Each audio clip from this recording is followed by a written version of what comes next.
আসসালামু আলাইকুম, কেমন আছেন সবাই? আজকে আমি আপনাদের সাথে শেয়ার করব দুই ধরনের নিমকি রেসিপি। আর এত মজাদার নিমকি যদি বাসায় তৈরি করে নেওয়া যায় তাহলে কেন বাজার থেকে শুধু শুধু টাকা দিয়ে কিনে আনবো? আর বাজারের থেকে 100 গুণ ভালো হবে এই নিমকি আমার রেসিপি যদি ফলো করে আপনারা তৈরি করেন। দাঁত নেই এমন বৃদ্ধ মানুষও এই নিমকিগুলো খেতে পারবে। নিমকিগুলো এতটাই সফট এবং ক্রিস্পি। তো চলুন মূল উপকরণে চলে যাই। প্রথমে এখানে আমি 1.5 কাপ পরিমাণ ময়দা নিয়েছি। 1.5 কাপ পরিমাণ ময়দার জন্য আমি পরিমাণ মতো লবণ আর 1 টেবিল চামচ চিনি দিয়ে দিয়েছি। এখন আমি এখানে দিয়ে দেব একদম গরম করা তেল। এখানে আমি সয়াবিন তেল একদম গরম করে নিয়েছি। তারপর আমি চামচের সাহায্যে ময়দার সাথে মেখে নেব। যেহেতু এটা গরম তেল এজন্য আগে চামচ দিয়ে মেখে নেব, তারপরে হাতের সাহায্যে মেখে নেব। আর নিমকিগুলো একদম সফট এবং ক্রিস্পি করার জন্য কিন্তু অবশ্যই গরম তেলই দিতে হবে। আর যদি আপনি ঠান্ডা তেল দিয়ে করেন তাহলে কিন্তু এটা শক্ত হয়ে যাবে, অতটা সফট হবে না। তারপর আমি ভালোভাবে মেখে এভাবে মুঠ করে দেখব, যদি দলা পেকে যায় তাহলে মনে করব সবকিছুই ঠিক আছে। আর এখানে আমি 1/3 কাপ পর্যন্ত তেল দিয়েছি 1.5 কাপ পরিমাণ ময়দার জন্য।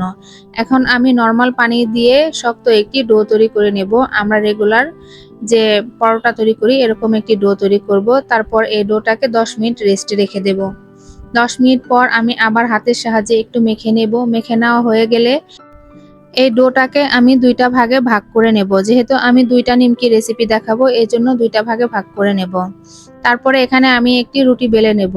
আর রুটিটা অবশ্যই আমরা যে রেগুলার পরোটা খাই এতটুকু পুরুত্বের হতে হবে। তো দেখুন আমি একটু বড় সাইজের রুটি বেলে নিয়েছি। এখন এটাকে আমি নিমকি শেপে কেটে নেব। আপনারা চাইলে চিকন চিকন লম্বা লম্বা করতে পারেন বা একটু মোটা করেও করতে পারেন, মানে আপনারা যে ধরনের শেপ পছন্দ করেন ওইভাবে কেটে নেবেন। প্রথমে আমি ছুরির সাহায্যে কাটতে চেয়েছিলাম, তারপরে খুব একটা ভালো হয়নি, এজন্য আমি একটি পিৎজা কাটার দিয়ে কেটে নিচ্ছি। তো আপনাদের কাছে পিৎজা কাটার না থাকলে আপনারা ছুরি দিয়েই কেটে নিতে পারেন। প্রথমে আমি লম্বা লম্বা করে কেটে নেব, তারপরে আমি সাইডে থেকে ক্রস করে কেটে নেব। আর এটা বলে বোঝানোর মতো না, এটা কিন্তু আপনাদের দেখে দেখে বুঝতে হবে। দেখুন আমি কিভাবে করতেছি। আমার একটা নিমকি কিন্তু তৈরি হয়ে গিয়েছে। এখন এটাকে আমি প্লেটের মধ্যে উঠিয়ে রাখবো। আর এখন আমি সেম ভাবে বড় আরেকটা রুটি তৈরি করে নিয়েছি। এখন রুটিটাকে চারকোনা শেপে কেটে নেব। চারকোনা শেপে কাটা হয়ে গেলে তারপর এটাকে আমি লম্বা লম্বা করে কেটে নেব। আর আমি এটা কিভাবে করতেছি আপনাদেরকে একটু দেখে বুঝে নিতে হবে, কারণ এটা বলে বোঝানোর মতো না। প্রথমে লম্বা লম্বা কেটে তারপরে পাশ থেকে কেটে নেব, মানে এটাকে চারকোনা করে একটা শেপ দিয়ে নেব। এখন আমি একটা নিমকি ভাঁজ করে আপনাদেরকে দেখিয়ে দিব। আপনারা দেখে বুঝে নেবেন এটা কিভাবে করেছি। একদম সহজ, একবার দেখলেই কিন্তু পারবেন। তো আমার দুইটা নিমকি কিন্তু বানানো শেষ, এখন ভেজে নেওয়ার পালা। চুলার মধ্যে কড়াইয়ে আমি পরিমাণ মতো তেল দিয়ে দিব। আর তেলটাকে কুসুম গরম করে নেব, একদম হাই হিটে গরম করব না।